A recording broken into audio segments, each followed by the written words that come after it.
I'm so excited. I feel like my face is already hurting from being so excited about jumping on this live with Mim today. And so I'm just going to get her on here. And before we get started, we're jumping in live for an interview with Mim, who joined us from the UK to LA for an FND program. We're going to hear her story.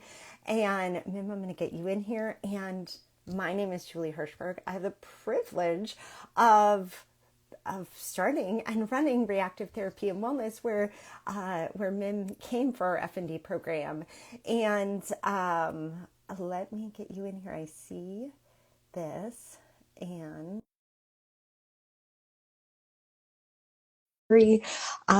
I had the privilege of seeing Mim nearly every day when she came in and catching up and seeing what they were doing. And yay, hello. Hello. Oh, so good to see you, Mim. I've been so excited about this. Me too. Me too. Yay. And you have your whole setup behind you, right? I do. Yeah. I I was actually selling at the park today. Didn't make many sales, but I tried. So Yeah. Oh, so we should probably share with people what is behind you. You make all these lovely earrings and bookmarks and all kinds of lovely things. And so you set up at the park for this today? yeah, I go to my local park and I sit and yeah, I sit and sell my jewelry That's and it's lovely. awesome. And That I is always make something that we can laugh. I give permission for you to laugh about this, and people might not get my English humour, but I always think the wheelchair really sells. Um, so usually it works quite well, and people come over and they're lovely. To be honest, they're really lovely. But yes, it's good. That's good. That's good. Well, I'm laughing along with you for that. And as a fellow healthcare professional, which you are. So, Mim, I wonder if you can share some of your story, who you are, and a bit of what brought you totally across the world to see us. Yes, I will try and do this succinctly, which is not my best quality. So yeah, so I am a speech and language therapist. I get the privilege of working with children who have really complex special needs. I do the kind of really cool AAC stuff, which is getting them talking with devices and eye gaze and all those cool things. Um, and I had graduated, and it was so exciting. And I just started my new role, but it was like my dream role, and I was so excited. And then it all went really badly wrong. Um, I twisted in the shower. I felt the feeling go from my belly button down, and ended up in hospital. And then, unfortunately, when I was there, I went through some pretty serious kind of psychological trauma to go alongside the physical trauma. And then my brain decided, okay, I've got it. Okay, so when you feel pain in your back, panic, because everything's going to go really, really wrong. And that's kind of how the FND was created in a way of basically my brain and the wiring going really wrong, and believing that I was in this grave danger if I triggered anything in my back. And it's kind of progressed from there, and I was starting off having kind of 5 seizures a day. If I just even rolled over, I was having a seizure. Um, and the progress kind of was kind of step by step. And then there was probably about a year ago that I realized that I hadn't made more progress in about Mm, 6 months.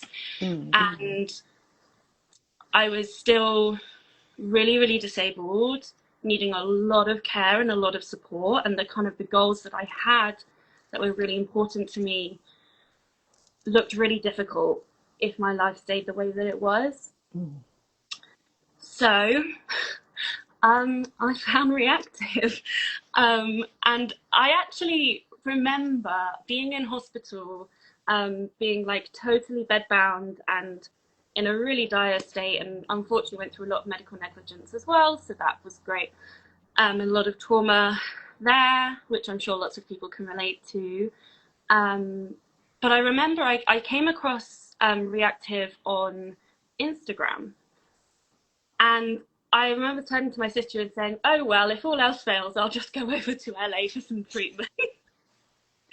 Oh dear. Complete joke. Um, and that's what I did. The joke became the reality. Man. Yes, and I still Yeah. can't quite believe it, to be honest. I've been back a few months now, and I'm still, yes, it feels like it was another world. Yeah, yeah. We've had a few people come from Europe, but I think your and my schedule overlapped a lot. So it's like I saw you every time you came in. We were and the waiting area in the front together. And I just remember feeling like this woman has come a long way for this care, which like as I hear your story, I can also kind of hear like you had tried lots of things, and unfortunately the experience was less than ideal. It was more trauma on trauma. Yes, yes, definitely. And the kind of the outcomes that you're given here in this country is just so bleak. So um, after getting my diagnosis, which was handed on a piece of paper, I didn't even get to see a doctor. They just said, "This is FND, good luck. Here's a website." And that was that. And then the consultant was talking about maybe discharging me to a nursing home. Mm, And I was 23 years old. yeah. And I actually turned over and said, and I looked at the consultant in the eye and I said, "You should be ashamed of yourself that you're even suggesting that." Like, absolutely not. And I guess that kind of just fire in my belly has never died down. It's kind of, you know, built and had dips, but, I was told, like, I'm not going to get back to work. Like, Mm. these things are not going to happen. I'm not going to make progress. Most people don't make progress. Um, and I was like, well, I am. So, and yeah, I always say I'm so incredibly lucky that my job is my favorite thing in the whole entire Mm. world. And I had to get back to it. I had kids waiting. I had kids waiting for me. I had so much that I could give, and I was so determined to get there. Nothing was going to stop me from getting there. Um, and yeah. And and you did. So where I know you were selling your jewelry today, but are you back to work? Are you doing the things you love? I was back to work within 8 months. Oh, Um, slightly mad. Um, I was, in fact, sending out, applying for job interviews while I was still having 5 seizures a day and totally bedbound. And my sister, who I think is on here somewhere, was just sitting there being like, "She's mad." Like, not wanting to tell me to stop because. But I remember I even got offered an interview and I was like, "It's fine. I'll just put the bed up and we'll just put a sheet over the oxygen machine and they won't ever know. They won't even know that I'm in hospital. I just put a top over this hospital gown." And it wasn't until the morning of the interview, my sister was like, "Maybe not. Like, maybe not." But that just shows you a little bit about me, and like how stubborn I am and determined I am, definitely to a fault. And I faced a lot of problems getting back to work, not in terms of me, but in terms of people's perceptions of me. yeah. Um, I am a power wheelchair user, and that's something I really wanted to talk about a bit today. Yeah. Because so often I see that people are really scared of using mobility aids. And I wonder if, partly because of the work I do, I see, I mean, my favorite humans in the whole existence are in wheelchairs. And Mhm. they are funny and smart and wonderful and so just amazing. And so for me, being in a wheelchair is not the end of the world. Not being in the world is the end of the world for me. Um, and so I was like, if I need to be in a power chair to get back to work, I will be in a power chair to get back to work. Like, that's what I will do. But I think there's a little bit of a payoff for that, because in a way, I'd found a solution, but that didn't necessarily then mean I was still continuing with that kind of physical progress. And I think that's part of kind of, I was putting everything into work, which I will always do because I love it. And I had the solution. The solution was a power chair, and it's great. And I call it the beast. It is humongous. Took it all the way to LA. Took 2 wheelchairs, actually. I know you did. I pushed the other wheelchair in front of me. I just like hooked my feet around the bottom, and then I drove both chairs. Yeah. Yeah. Determined, Mim. Determined. To put it lightly, yes. But, you know, I guess because I was in the chair and I was putting my everything into work, that kind of the progress, the walking, the movement and stuff, just I didn't have much left for it. And so going to reactive, where I wasn't working, I mean, I was doing some online work, but I wasn't working pretty much. And separating myself from that life and just focusing on the rehab in itself was so powerful. And then when I get there, and you guys are incredible and so knowledgeable and like amazing humans, it was amazing. It really was. Yeah, and you're so right. Sometimes it is. I mean, first of all, your determination is incredible. Like I didn't realize I'd be crying in this interview. Mim, just from your story of like really negligence and trauma to the determination to be like, screw you, I am definitely going back to work. And by the way, they were just outright wrong. Like people absolutely get better and people go back to work all of the time. So wrong, on so many fronts. But then going, and I want more, and I know I can progress. And I remember listening to you talk about going over to your friends' houses, and where you live, not accessible, right? Everything is stairs. It's old, right? Like, is that offensive if I say it's an old area? No, so basically we have history here. Yes. You guys can't really relate in the same way. Right. You know, we've got buildings here that are hundreds of years old. That's England is like that. I mean, most buildings, my sister lives in a protected Edwardian townhouse building where they can't even change their windows without permission. And it, you know, this is what I'm surrounded in, is all of this, you know, history, which is frustrating because it really honestly prevents the future and moving things forward. But what it means is it's so inaccessible. Like most of the shops I can't get into.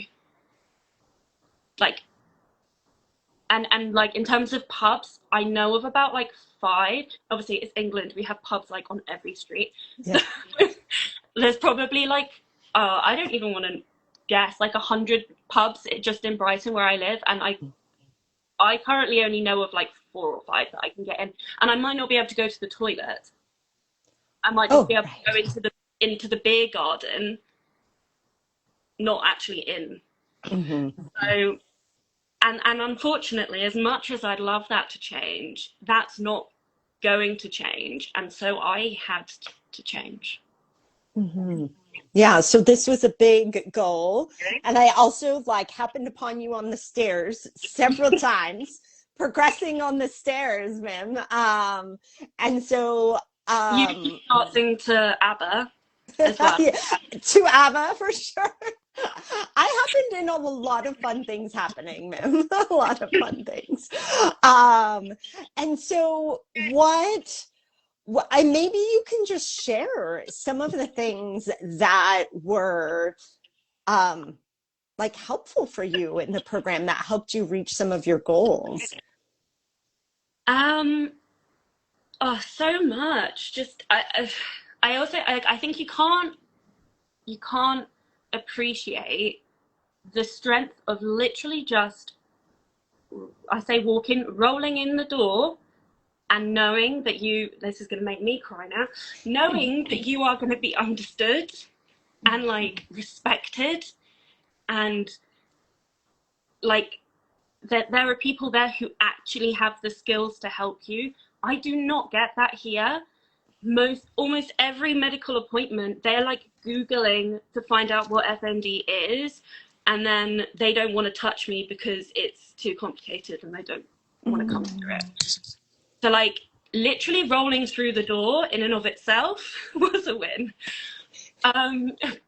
But on top of that, there was so many things that I learned. I think I'll think of like a couple of the like main big things.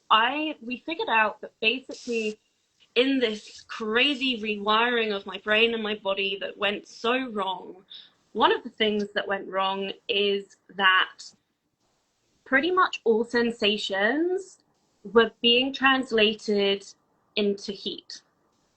So I didn't feel hungry. I don't feel hungry. I don't feel thirsty.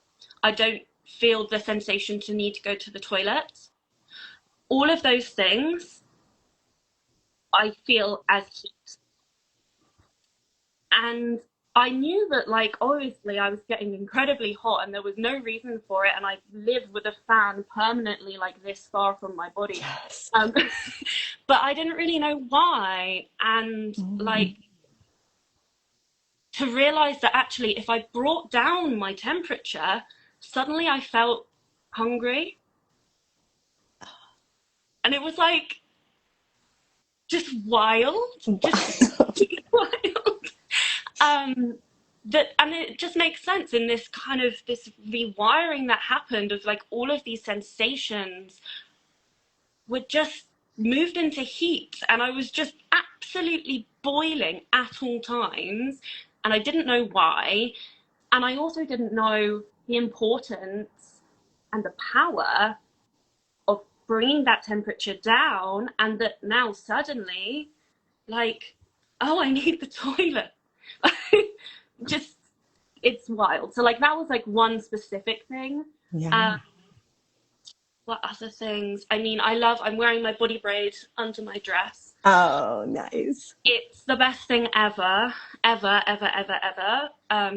In terms of that feeling in my body, and like I said, my brain is so protective of my spinal injury, that original injury that was a physical injury that happened, and then things went wrong, and then it was like my brain like held a meeting and was like, okay guys, we need to protect this back no matter what. And so any movement, anything was a threat. And so I got really poor sensation in my legs, because if I can't feel my legs, I'm not going to move very much. And so my brain, aha, brilliant, that will work. All of this other stuff. I walked like a penguin, like waddling side to side to protect that back injury. And then I put the body braid on, and it's like that person in my head went, oh, it's all right. We can chill. We can just, okay. And that, like, is wild. Again, wild. And then I can feel my legs again, and I can move without everything panicking and getting all of these sensations and all the strange things that you end up getting and coming across, and the heat and the everything, and my heart rate's going up, and we're all freaking out. And the body braid really brings that down and just calms everything. So that was another just really massive thing. Yeah. Yeah. All I could imagine, Mim, when you said that is like the body braid came on and like the board meeting in your brain was like, this meeting is adjourned. Yeah. Like, we no longer need to be in panic mode. Yeah. That was such a like brilliant analogy. I'm like typing notes here, Mim, as you talked about it. But yeah, so learning about these like sensory pieces, like interoceptive pieces of how you're feeling things in your body and rewiring those to like make sense again and providing safety and support in the body with the body braid. I mean, just and though I know those are like two of like many little things, like many little aha moments that you had. Um, and so let's talk about kind of before the program, after the program. How did it impact your day-to-day life? Um, it's crazy. And what I will say, and I think like this is important for people to hear as well, is coming back from the program definitely was hard because it made me realize how bad things were before. I Mm, think when you're in that kind of fight and flight, which I was from that day of that injury, like you don't you don't dwell on the experience you're in because if you did, you'd be overwhelmed. And for me, that kind of stubbornness and determination is just pushing me forward no matter what. And I didn't really take the time to sit and look around and realize what was happening. mm, And it was only when I came back and suddenly I was able to do things again, I was met with this joy and then this like gut wrenching grief as well. yeah. So like I remember the first time, oh dear goodness, ignore the tears, everyone, Yeah. ignore the tears. Um, um, I remember when I came back the first time I made myself a meal, like, and I did the whole thing. And I was like smiling and then I just like sobbed because I couldn't believe that for 2.5 years I hadn't made myself a meal. Like, what? I had not realized how disabled I was and how limited I was and how much I relied on other people until I didn't need to do those things again. That was really hard. But that's changed. And I do still sometimes have that kind of, it can be difficult sometimes to celebrate those wins because in celebrating the wins, you're acknowledging the loss. Mm, Um, but the difference is insane. So before I went to LA, I never made any food by myself. mm, I didn't feed, I didn't eat, like eat by myself. I never went to bed by myself. I had PAs, carers with me at all times. Pretty much any waking hour, other than when I was at work, I had a PA with me. mm. Um, I did very little for myself around the flat, and I didn't really leave my wheelchair. Around the flat, I would walk around, but certainly out and about, I would just be in my chair. Um, so that's really different now. So now I am out of my chair at work. The faces of the children are hilarious. When the first time I stand up and I walked across the classroom, all of these I have these like three little boys in their little chairs who look at me and they were like so confused. They were so confused. It was magical. They literally, and then one of them just started giggling and giggling and thought it was so funny that I was walking, and they were like, "What's going on here?"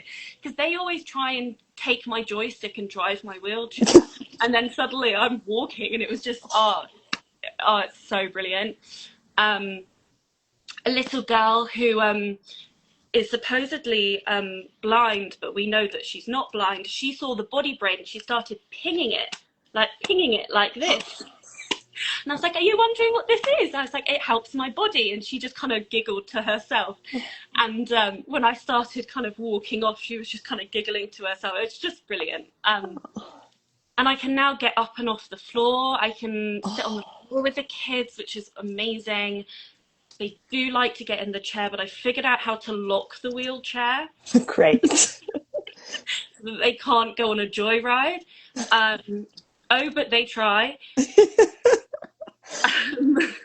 It's chaos, but brilliant chaos.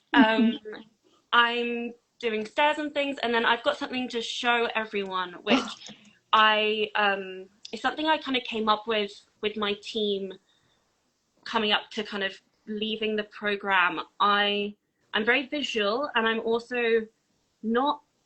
So I'm a speech and language therapist, right? I tell my patients and tell teachers and tell their parents to practice every day. Yeah. I don't do that easily. I don't do exercises. It's not it's just not what I do. So I knew that I had to like make it pretty special to get myself to do it because otherwise it's just not gonna happen. So we created, let me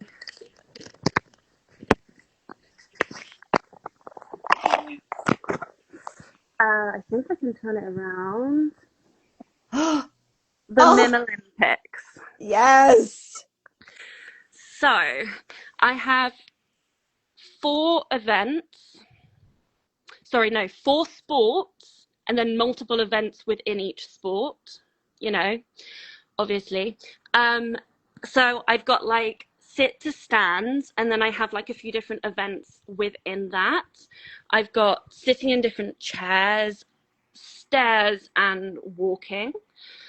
And then each day I'm kind of putting which one I'm doing, and then I have outstanding. I don't know if you can see that. Yeah. These are like medals for if I've like stood more than I would normally in a day. As you can see, it's not perfect. It's not every day, and especially now, it's very much integrated into like my everyday living in a way that is fantastic. So I'm not diligently filling in the Mim Olympics every day, but it's what got it started, and it's what got me kind of, okay, every day I need to be doing movement, I need to be working this in. How am I going to do that? I did raise my wheelchair up the stairs. This is one of my favorite things to do because I just think it's really funny. I back my chair into the lift at my flat or apartment. Okay, I press the button for my floor, and then I walk up the stairs and try and get to it by the time that the lift doors open up, because then my wheelchair is just sitting there and it looks hilarious. That is so funny, Mim. I am just going to have this picture forever. And there's your running up the stairs. Yeah, But what a fun way to make that happen, right? I yeah, remember seeing the Mim Olympics at Reactive, and again, not Olympics for everybody, but Amy, who's on here, she's my friend, a fellow PT from the Cleveland Clinic, and she's like, that's awesome. Like, how fun to know that there are things that do take practice and work, and to know and understand. I also am a terrible patient, Mim. I'm terrible at doing specific exercises. I would also need the Mim Olympics. I would need some major, like, real golds for my prizes or something. Um, but I love that you really discovered and embraced what would help you make it work and keep it fun. Yeah. yeah. Keep it fun, keep it visual. And There's visual. so many things, and I do think that in a way, you know, obviously I am a therapist myself, and so I get that. You know, I made this all, and I think it was only maybe 3 or 4 days since I got back to England that I had my first session, my first online session after the program, and I'm Mhm. like, oh, I've done it, and it's all laminated, and I've velcroed, and they're like, what? I'm like, I'm a speech and language therapist. What do you expect? Of course, I have a laminator, and of course, it's all Velcroed. Like, Right. Amazing. yeah. Amazing, Mim. Oh my gosh. That's so, so great. So you've talked about an impact, obviously, on your life, what it's meaning for your mobility, just like participating in all of the things that you love. Um, I wonder, for you and maybe for somebody else, if they were on the fence about this and they're on the fence, like you made a major trek, it's a big investment of time and money. What would you say to a person that was kind of sitting there uncertain about doing something like this? Well, first of all, I'd say fundraise. So I Mm. fundraised to make this happen. I I raised roughly around $25,000, Wow. which is like £18,000.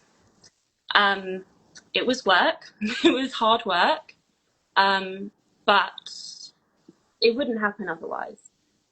I work for the NHS. We get paid very little. Mhm. There's no way I could have afforded to make this happen. Um, and so yeah, and my wonderful sister just did so much fundraising. We did these events. We did like a cabaret event. It was awesome. My brother-in-law did a half marathon. Oh. Um, we just did everything we could. So I'd first of all say, just because the price tag is massive does not mean that has to come from your pocket. It does not have to Mm. come from your pocket. Um, Out front, you're going to need some stuff from your pocket because you can't wait. And that was definitely a challenging thing. We couldn't wait until the fundraising had been successful to start Mm. things because, flights and everything like that. Mhm. Um, but you can do it. And actually, just from selling my earrings, I raised £2,000, which Wow. is like, I don't know, like I was going to $3,000. say that's like a week of therapy right there, Mim. Yeah, yeah, it That's was. Yeah. amazing. So that's the first thing I'd say. The second thing I'd say is I would think of things very logically. And I thought of it this way. If I do not invest in this right now, the future I want is not going to happen. It's as simple as that. I'm very goal driven. I know where I want to go and I know what I want from life. And that was going to be very difficult if things did not change. Mm. Things were not going to change here. I knew that. I had, the progress that I'd made from kind of being discharged to hospital to before going to reactive was actually really impressive and fantastic. And that was done by my pure grit and stubbornness. But I kind of capped out on that and I couldn't do it alone. I just could not do Mm. it alone.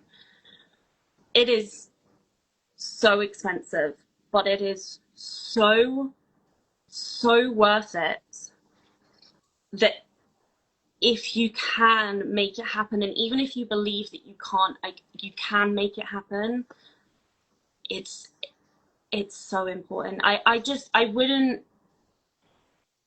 have the future that I now see in front of me that was not going to be possible if I hadn't have gone to reactive and done this.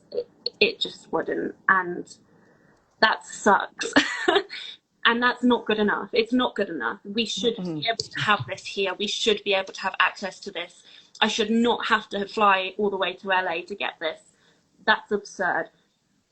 But in the same way that we're not going to start knocking down historical buildings in England and make things accessible, we're not going to suddenly have provision here that understands and champions people who have FND. So unfortunately, we have to adapt. And for me, that adapt was, I guess I'm going to LA.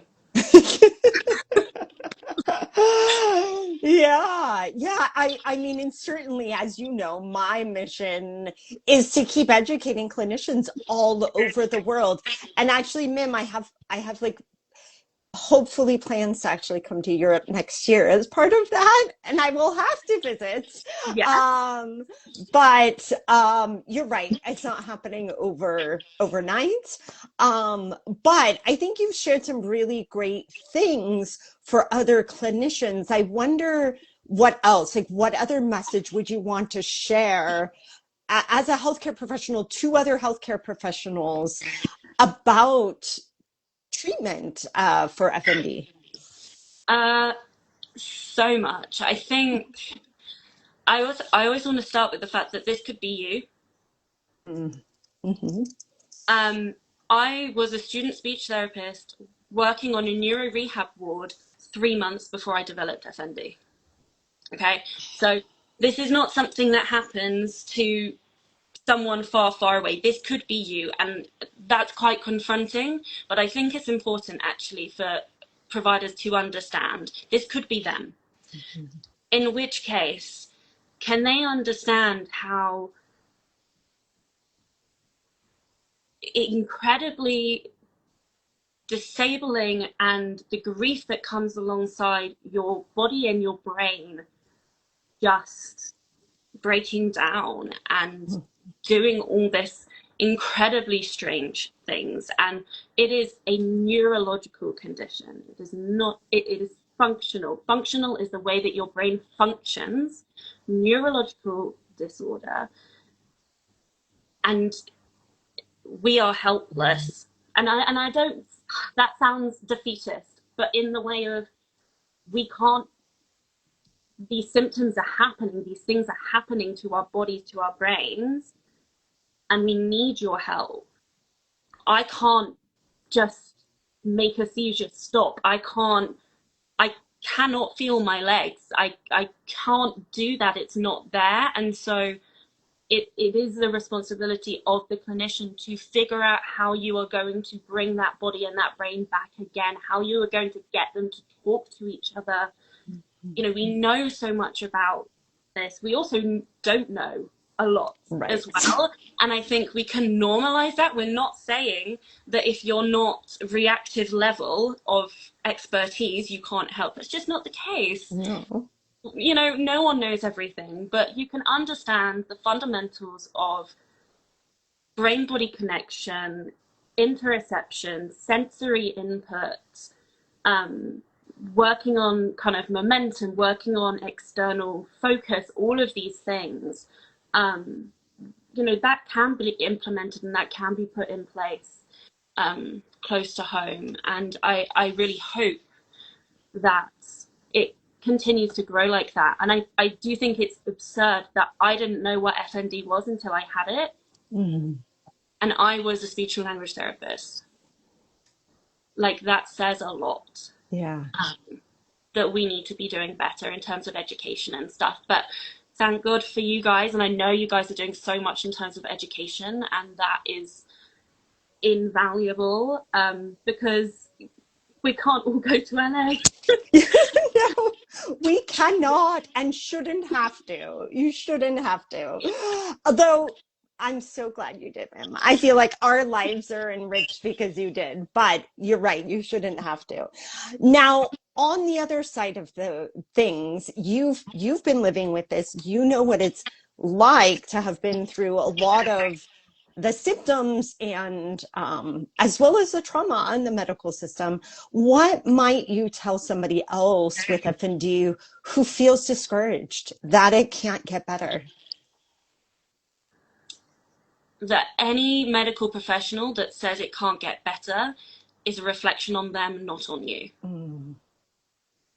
It is strictly false. And if I'm talking to someone from the UK, what I'd say is this: there is no this might not make sense to you, but it will make sense to if anyone in here is from the UK. It's important to hear. There is no NHS pathway for FND. There is no commissioning for support for FND. If there's no NHS pathway, even if people want to provide support, they kind of can't, or it's very difficult to, in the way that the commissioning and the kind of pathways is what puts money into treatment and stuff. And so if the money's not there, then the treatment's not there. And so when you hear these kind of really bad outcomes and stuff in the UK, it's not as big of a falsehood as you'd think, because people aren't getting better because there isn't the treatment. But without the treatment, people aren't getting better. And so the minute you look outside of the UK and you look at America and things like this, actually people with FND do have outcomes that are really positive, and they absolutely can make progress. They absolutely can. But it is a very localized problem that here it is genuinely believed that people can't make progress because people don't make progress because they don't have the treatment. So I think it's understanding that that is what's going on around you, but it actually has nothing to do with you. You as an individual can absolutely make progress. You as a person with FND can absolutely make progress. That just is true. That is fact. And it might not look like going back. And I think we have to hold space for the grief that comes from the loss. Yeah. But we're not trying to go back to who we were. We're trying to become who we want to be. And any step in that direction is a step in that direction. And don't be disheartened if it is small, because it is small. And sometimes I find it difficult, obviously, because I was fundraising, I was really loud and everyone knew I was going to LA. Half of the world, every time I see them, is like, how was LA? And I have to relay the whole thing, which is quite a lot. And sometimes I feel a little bit discouraged because from the outside, I'm still in my wheelchair. At face value, maybe it doesn't look that different, although I'm told that I do look different. I'm told that the way I hold myself is different, that I have light in my face and I'm animated and I have energy and I have all of these stuff. And then obviously when I do get up and walk around, then they really see the difference. But I know that these steps that I've made are massive. They are massive, and they are a step towards that life that I want. And so small steps by small steps, it's tiring and it's exhausting and it's fair to be fed up. I was, but any small step in the right direction is a step in the right direction. Yeah, yeah. What a brilliant message. Again, I'm taking notes here, and I got chills, Mim, as you said, like we're not going back to what we were. We're going forward to who we really want to be. Which is like what we as humans should we be aspiring to every day. Mim, this was Ah, so amazing. I can't even tell you. I just have like visions of you chasing your wheelchair up the stairs, the kids seeing you walk, like all of these things are just so fantastic. And um yeah, I'm also just really happy to see you after seeing you like in the clinic every day for over a month, right? Over a month, just over no, a month, or just it was under a month. It was it like was 3.5 weeks. 3.5 weeks. Okay. It was fast then, actually. It It was was, really fast. You, um, yeah, there's it's really sad to think that like, unless I become really, really rich, I probably won't come back and see you.